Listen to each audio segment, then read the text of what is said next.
menggunakan PLN ataupun generator. Kemudian pompa-pompa ya, terutama untuk mengalirkan air dari unit ke unit. Eee, atau kadang-kadang kita harus memperhatikan juga, sistem pengalirannya ya, apakah, secara, apa, mmm, irigasi atau pemompaan ya. Kemudian pengujian kolam ekualisasi kalau menggunakan kolam ekualisasi, ya. Kalau enggak ya, apa namanya, SSC-nya, ya diuji SSC-nya atau in of tank-nya atau tadi itu kalau di tap pakai ABR ya, untuk apa, me menggantikan kolam anaerobik dia pakai ABR, anaerobic buffer reactor ya. Nah, kemudian ada diuji kolam stabilitas, kolam kolam fakultatif dan maturasinya ya, terutama untuk pengujian apakah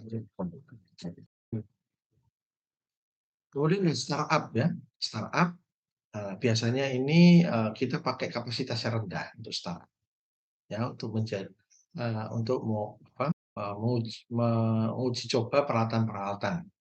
Nah, setelah proses startup itu selesai, ada proses untuk commissioning. Commissioning itu adalah, anu ya, uji coba lah, gitu ya, uji coba, ya dengan kapasitas bisa 10% sampai 20% dari, kapasitas terpasang. Nah, proses commissioning ini juga untuk menguji, peralatan ya, nah, kemudian peralatannya itu handal apa tidak, peralatan pompa, ya peralatan kalau tadi ada conveyor ya, peralatan conveyor-nya atau peralatan apa namanya, genset dan sebagainya. Nah, masa commissioning itu adalah biasanya masa penjaminan, barang-barang ya, masa penjaminan. Maksudnya kalau ada kerusakan ya langsung diganti oleh supplier, itu pada masa commissioning, ya. Berapa lama masa commissioning? Ya biasanya tergantung juga kalau startup-nya kelihatannya oke gitu ya, commissioning bisa bisa sebulan, 2 bulan ya, bahkan kurang dari itu. Atau bahkan lebih dari itu ya. Yang di Malang itu bisa sampai 6 bulan. Itu uji coba. Termasuk di commissioning ini adalah melatih, ini, apa, teknisi ataupun, personal ya yang mengoperasikan IPLT, ya. Di commissioning ini juga menguji coba SOP, ya, menguji coba bukan membuat SOP ya, tapi menguji menguji coba SOP, membuat SOP-nya sudah duluan. Kemudian pada saat startup itu di-review. Nah, kemudian waktu untuk commissioning itu juga di-review akhir sebelum, siap SOP-nya dan dilakukan proses operasi rutin, ya. Kemudian, dalam proses operasional ini ada, pencatatan kesulitan operasional, kemudian apa namanya, maintenance ya, terus, kontrol serta, cara-cara prosedur pengambilan sampel ya, pengujian pengujian, ini sampel ini untuk menguji ininya ya, efisiensi peralatan dan sebagainya. Ya ini di apa namanya, dibuat. Nah ini proses startup ya. Diperiksa apa, untuk proses tahap satu kalau pakai Innovtank ya Innovtank ya, kalau SSC, SSC ya, kuantitas dan kualitas sumber tinjanya diperiksa, ya. Kemudian dia bocor apa tidak, redap air apa tidak, ya. Terus kemudian, eee kemudian proses tahap kedua itu memperhatikan kolam-kolam ya. Nah, ini ya silakan ini anunya ya, diperhatikan. Nah, tahap operasional Innovtank ya, ini dilihat ya. Atau kalau nggak pakai Innovtank ya pakai SSC tadi itu. Ya, bagaimana cara operasionalnya, ya. Nah, ini seharusnya, untuk Innovtank startup kita sendiri, ini mirip dengan kolam biologis ya. Kemudian, proses startup kolam, stabilisasi juga demikian ya, ngecek kebocoran ya, kemudian mengecek, rejim aliran, ya, ketinggian air, kemudian air bisa keluar nggak di outlet ya. Hmm. Nanti ada baca sendiri ya. Nah ini, jadi unit dicek kebocoran, kemudian bebannya adalah 10-20%. Ya. Kemudian kalau pengolahan biologis ada pengolahan biologis seperti Inhofteng ataupun ABR itu ada proses penyiapan mikrobanya, penyiapan biomasnya. Nah, di sini disebutkan ada dua metode kultur dan metode alamiah. Metode kultur itu kita mendatangkan biomas, kita menyiapkan biomas, mendatangkan biomas di luar, kemudian langsung dimasukkan ke dalam dalam pengolahan biologis itu anaerobik ataupun endoftank ya dimasukkan. Nah, yang kedua metode alamiah ya jadi ya nggak dikasih biomas, biomas itu akan tumbuh sendirinya ya karena biomas itu sebetulnya sudah ada dalam air limbahnya, lumpur tinja yang dari Sepiteng itu kan banyak juga mengandung biomas ya. Tapi jumlahnya mungkin tidak banyak ya, eee, karena, ya sudah mati waktu pengangkutan, kena sinar matahari, ya nggak dikasih makanan lagi kan, waktu ini kan nggak ada makanannya ya. Nanti tumbuh lagi gitu ya, tapi lama biasanya metode alami. Nah, di beberapa IPLT dia bekerja sama dengan IPLT dari kabupaten lain gitu ya, untuk metode kultur tadi itu. Ya dia minta, "Aku minta dong satu truk, lumpur dari, kolam anaerobikmu," gitu. Ya. Nah, misalnya dua truk gitu ya, lumpur itu yang penuh dengan biomas tadi itu, dari kolam anaerobik ataupun dari in-house tank, itu dimasukkan ke dalam, unit yang baru, yang masih pada tahap commissioning. Nah, itu, lebih cepat ya, dan paling banyak dipakai, dipakai. Ada juga, itu yang pertama ya, dari sesama IPLT. Yang kedua, banyak juga diambil, dari septic tank juga langsung, ya. Jadi septic tank itu dimasukkan ke dalam, lumpur septic tank itu tidak masuk ke SSC, tapi dimasukkan ke dalam, kolam anaerobik gitu ya, supaya bisa tumbuh bakterianya langsung.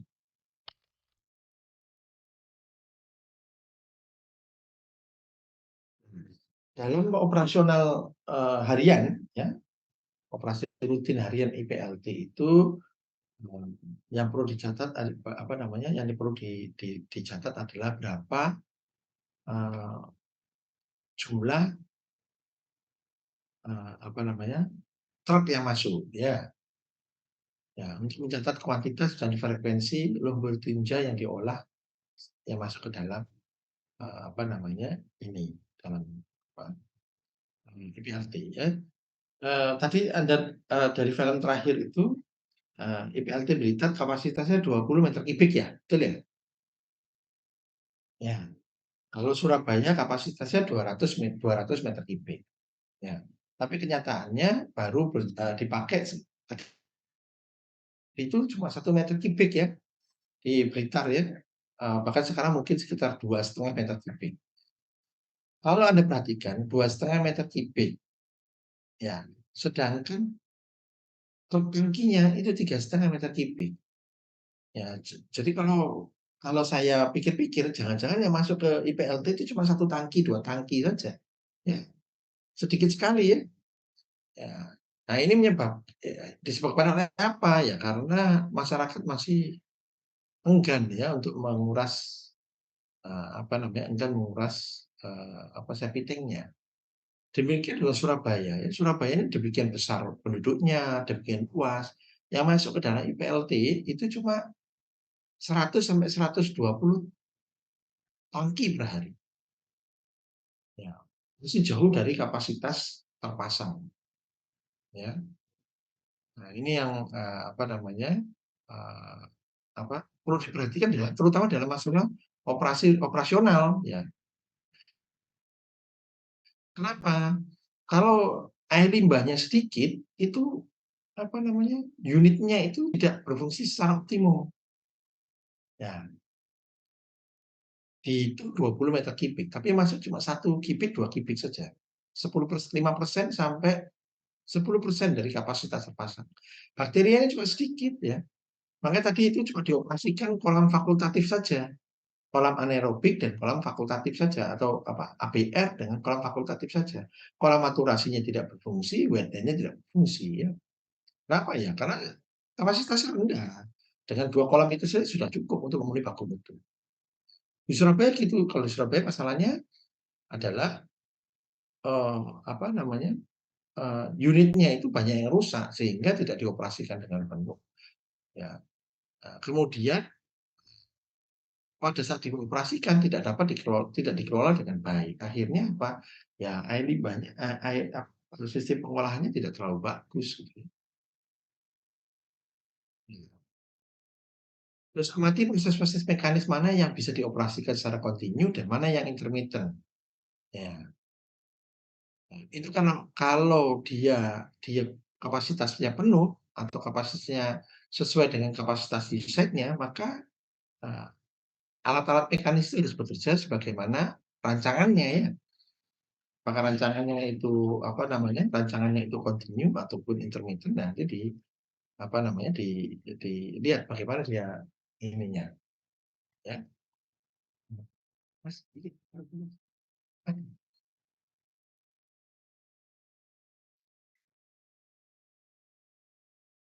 Oke. Terus parameter yang diperiksa adalah temperatur dan pH.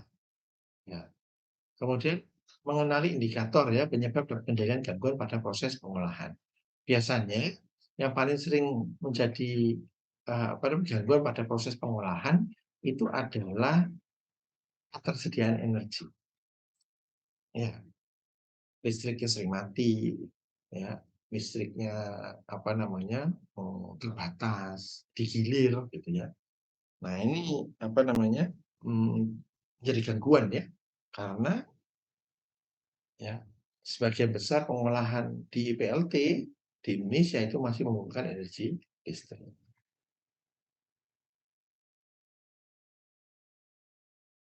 Nah, ini kolam apa anaerobik dan kolam fakultatif ya. Kolam anaerobik ya ini apa namanya ada yang terbuka kolam ya anaerobik kolam tadi yang seperti kita bahas atau menggunakan unit pengolahan anaerobik seperti ABR gitu ya anaerobik buffer reactor atau menggunakan anaerobik proses anaerobik lainnya anaerobik digester lainnya ya. Nah, tentunya kaidah-kaidah operasional kolam anaerobik harus diperiksa di sini. Contohnya misalnya ada nggak oksigen terlarut, ada nggak gas yang timbul, terus ada nggak scum, ya, ada apa, kemudian ada nggak endapan yang terlalu banyak di situ. Itu harus dicek. Ya. Kemudian untuk kolam fakultatif, ya itu pengukuran DO, Pak. Ya, DO. Kemudian kalau ada algae, tadi kan lihat ya, kolam fakultatifnya hijau banget ya, yang di mana ini. Nah, itu karena sinar matahari banyak di situ. Dan kalau udah hijau itu biasanya tadinya oksigennya banyak sehingga alga timbul, tapi begitu alga timbul, oksigennya turun turun turun banyak gitu karena oksigen dikonsumsi oleh algae. Makanya dibatasi pertumbuhannya. Ya, diputusi pertumbuhannya. Algae itu dibatasi pertumbuhannya, ya. Caranya ya pakai bahan kimia ya yang ya, membatasi jumlah sinar matahari yang masuk. Ya, caranya ditutup ya. Kalau fakultatifnya dikasih atap.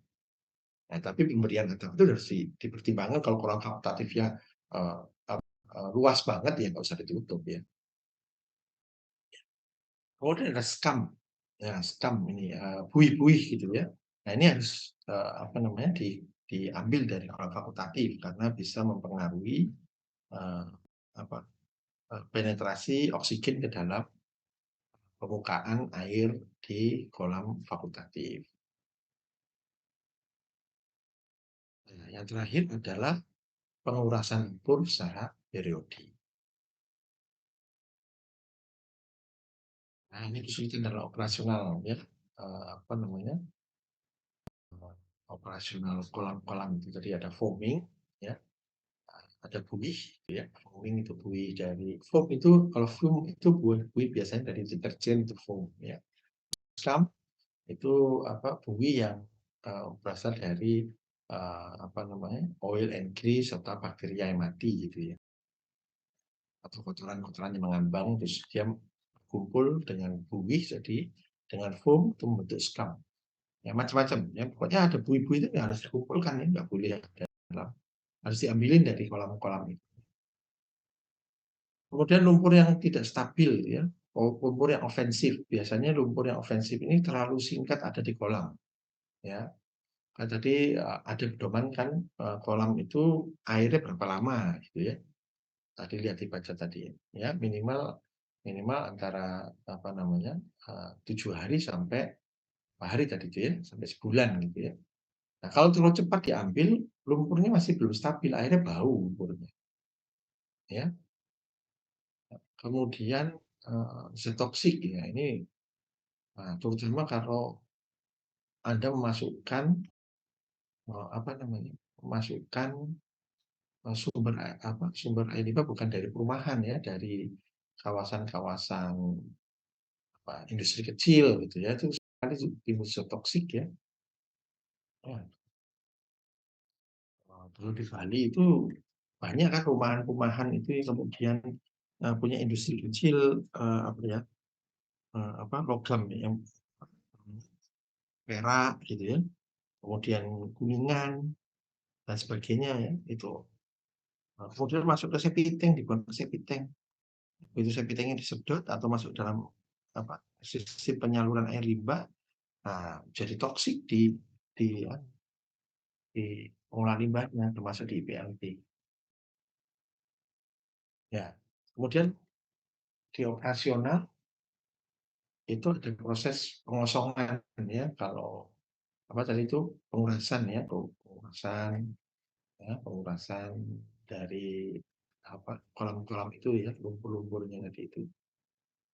Berikutnya yang terakhir adalah klimatologi ya, ini klimatologi ya, hujan, curah hujan, kemudian apa namanya, sinar matahari, ya itu kadang-kadang membuat membuat alga tumbuh, kemudian terjadi banjir. Nah ini, saya mau bicarakan sedikit tentang banjir ya, banjir di IPLT atau banjir di IPAL umumnya.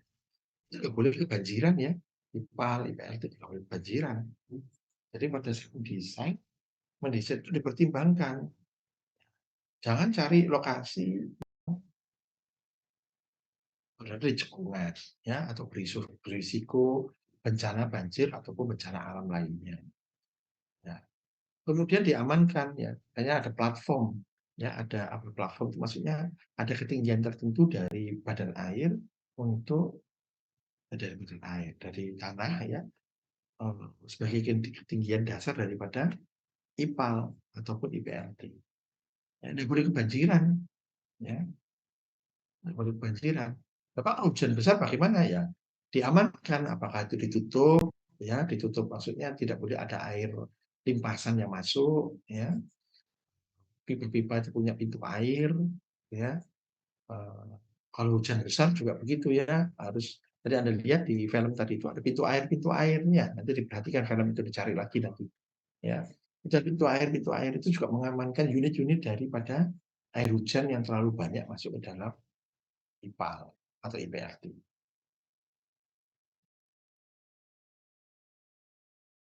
Ini kalau 4 lompat ya, Ania ya, apa namanya, PowerPoint-nya ya. Oke, ini kolam maturasi ya. Nah, sampling. Nah, sampling. Nah, sampling dalam sampling sampling anu ya, sampling apa namanya, kualitas air dilakukan sesuai prosedur dan metode yang benar. Ya. Kemudian frekuensi pengambilan sampling ini juga nanti ditetapkan oleh oleh SNI atau ditetapkan oleh SOP yang apa namanya, yang kita susun ya. Tentu SOP kan harus ada dasar penyusunannya ya, biasanya SNI atau uh, peraturan pengambilan sampling lainnya ya. Nah, kenapa kita perlu mengambil sampling atau mengambil sampel air ya untuk melihat bagaimana tingkat pengolahan daripada unit yang kita gunakan di IPAL atau IPLT tadi. Ya, untuk memperhatikan, untuk memperlihatkan performance daripada unit-unit tersebut. Nah, dan akhirnya juga memperlihatkan performance daripada IPLT-nya. Ya, cara pengambilan sampel ya ada yang grab sampling, ada yang continuous sampling, ada yang composite sampling. Ya, proses pemilihan IPLT ya. Nah, apa namanya, pemeliharaan dalam IPLT tentu mechanical, ya, mechanical, electrical, ya mechanical, electrical itu juga diperhatikan ya. Nah, ini di sini seolah-olah lubrikasi saja ya, padahal tidak juga ya. Mechanical itu juga memperhatikan selain lubrikasi juga keamanan daripada peralatan mechanical, ya. Tidak mudah untuk dipindahkan, tidak mudah untuk dicuri, ya. Kemudian memudahkan operasional, ya, tidak boleh apa namanya sukar diakses atau sukar dipelihara, itu juga termasuk dalam pengamanan peralatan mekanikal. Elektrikal juga itu ya kabel-kabel, ya, sumber-sumber energi, sumber-sumber apa, energi atau power daripada peralatan mekanikal itu juga harus diperhatikan. Kemudian proses pemeliharaan peralatan pendukung, contohnya peralatan pendukung itu selain peralatan kebersihan, ya. Jadi di PLT itu kadang-kadang kita melakukan pembersihan ya, pembersihan supaya PLT-nya juga apa namanya rapi, gitu ya. Itu ada air bersih, ya, air bersih, nose apa, hose, ya, hose itu selang-selang gitu ya. Kemudian eh, peralatan pendukung lainnya itu seperti crane, ya, apa crane itu? Apa crane itu? Ini apa? Derek ya, ya, derek untuk memindahkan peralatan, ya. Kemudian eh, laboratorium sederhana, kemudian peralatan untuk pengambilan sampling, peralatan untuk menyimpan sampel, ya, kemudian peralatan lainnya ya, termasuk yang berkaitan dengan electrical, ya, bengkel sederhana, gitu ya, gudang itu juga apa namanya di, dipelihara juga ya. Kemudian kinerja IPLT tadi, ya, program pelaksanaan SOP serta proses pembuangan lumpur kering. Nah, di di apa namanya, Anda boleh cari ya, apa namanya, kalau lumpur kering itu apa namanya, digunakan untuk apa namanya, untuk apa, untuk pupuk misalnya, ya. Terus habis itu nanti apa, tanah penutup itu ada peraturan-peraturannya ya, peraturan-peraturannya. Kalau dulu boleh digunakan sebagai pupuk, ya, tapi pupuk yang dimaksud adalah pupuk untuk taman ya, taman gitu ya, pupuk untuk tanaman keras gitu. Ya dulu pernah apa namanya, diaplikasikan untuk tanaman tebu gitu ya, tanaman perkebunan, tapi sekarang sudah tidak boleh lagi ya. Apalagi ya kalau pakai SSC itu ya, tidak boleh. Ya, jadi yang dimaksud dengan pupuk itu adalah pupuk taman atau tanaman-tanaman non non non pangan gitu ya. Ini kemudian untuk kontrol tes ya.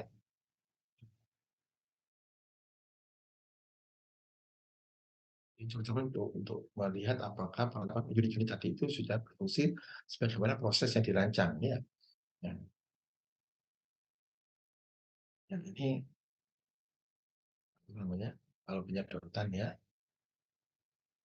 nah ini apa namanya, pakai septic tank gitu ya, pakai bil. Nah ini estimasi ya, ini apa namanya, tenaga kerja, ya. Misalnya untuk skala IPLT itu skala apa, kabupaten kecil itu ya, 50.000 penduduk atau 100.000 penduduk, maka, supervisinya 1 orang, ya. Kemudian tenaga mekanik itu 1 orang. Kenapa kalau udah 100.000 itu pakai, pompa-pompa dan, mungkin pakai aerator atau pakai, peralatan, eee, apa namanya, blower, nah itu pakai mekanik ya. Kalau yang apa, jumlah penduduk yang sedikit mungkin tidak perlu tenaga mekanik atau ahli mesin gitu ya. Karena dia pakai cara-cara yang lebih, apa namanya, alamiah gitu ya. Tenaga laboratorium itu tergantung ada tidaknya laboratorium di lokasi ya. Ya, biasanya kemudian, kalau nggak ada tenaga laboratorium, itu asisten supervisi itu melakukan, apa, tugas sampling gitu ya, menggantikan tenaga laboratorium. Nah ini ya, cerita anunya, apa, jumlah apa, kira-kira, tenaga kerja yang dibutuhkan untuk unit IPS.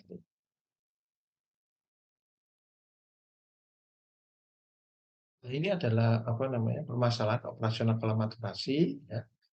Nah ini juga karena kolaborasi itu, kaya dengan oksigen karena dan kaya sinar matahari, kemungkinan akan terjadi, ini ya, pertumbuhan alga ya.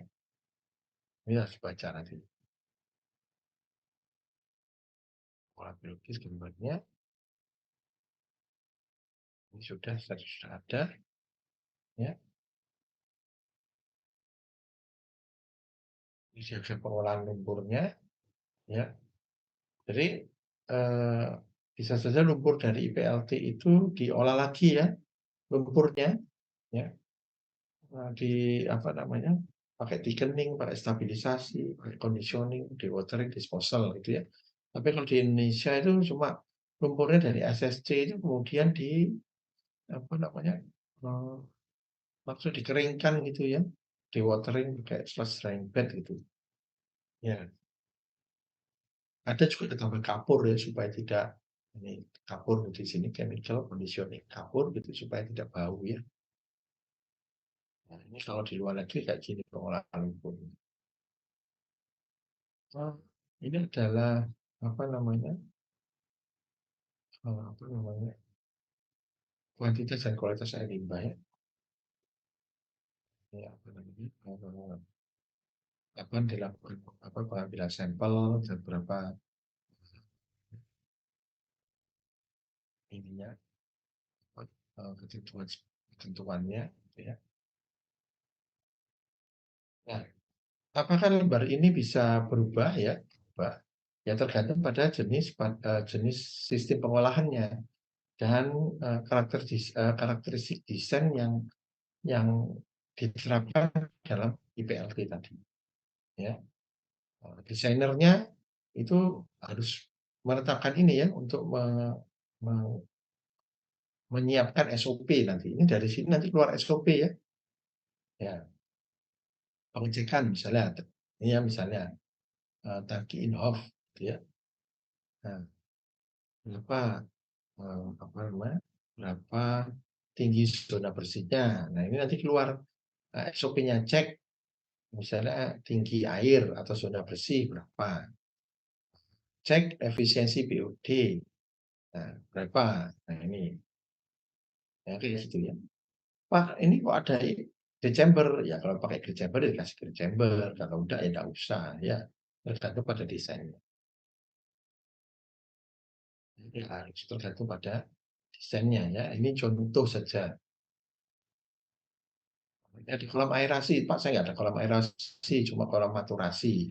Ya nanti ininya mungkin akan berbeda ya. Kemudian dry bed, nah ini berapa kadar air kick-nya. Wah ini kering sekali nih ya, 70%. Tadi kan cuma berapa, 70 sampai 80% ya. Kemudian produk kick-nya berapa, ini harus ya. Analisa kadar N dan P. Nah ini kalau untuk pupuk ya, apa, organik ya, dicek ya. Ya gitu kira-kira ya untuk IPLT, untuk apa, operation dan maintenance-nya ya. Ada pertanyaan?